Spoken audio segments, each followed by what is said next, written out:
Hallo julle, ons is hier by Kobus se gat en elke jaar kom duisende feesgangers net hiernatoe om van sy heerlike roosterkoeke te proe. Kobus, wat maak jou roosterkoeke so spesiaal en anders? Ek dink ons doen die ding, ons kom van die Klein Karoo af, dis 'n Klein Karoo produk. En ons doen dit op die ou tradisionele manier. Baie ouens doen nie goed op gas of vat kortpaadjies en gebruik masjiene om die goed te knie. So ons vat nie kortpaadjies nie. Ons hou dit maar by die tradisionele ding en mense hou van dit. Ja. En wat is jou topverkoper elke jaar by In die Bos? Die grootste verkoper. Ja. Ja, daar's twee goed. Die een met die sperm op is maar altyd gewild veral by die jong mense. En dan vir al die dames hier die kaas en konfyt een van dit ons hom al uitgebring het, is dit die gewildste ding op die menu. Maar die afval is ook baie gewild. Ja.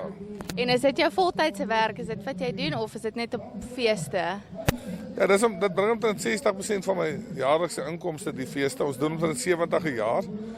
En dan het ek 'n restaurant aan Oudtshoorn daar en 'n padstal daar reg onder die Swartberge wat dit mee baie goed gaan. Ons doen toere met toeriste en ons doen tradisionele Suid-Afrikaanse ete. So ons verkoop oral waar ons gaan in die plaaslike en die internasionale mark verkoop ons kultuur en ons etes en ons lekker gesellige atmosfeer. Dit wat die Afrikaner voor bekend is, dit verkoop ons. Ja, die kultuur van ons nasie.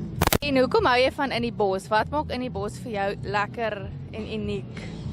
Ek weet nie, daar's net iets aan die Laagveld wat dit lekker maak, maar ek dink die groot ding is goed georganiseer. Die mense kyk mooi na ons ouens wat die stalletjies het, die organiseerders, Allison en Andy, hulle is plat op die grond mense. Hulle vra vir jou wat is jou behoeftes en hulle kyk om na ou. En is baie lekker mense, dis 'n vakansieatmosfeer. Die ouens op pad Wildtuin toe. En ja, dis net lekker hierso. Ja. Ek kan julle kom kry julle roosterkoeke hier by Kobus se gat.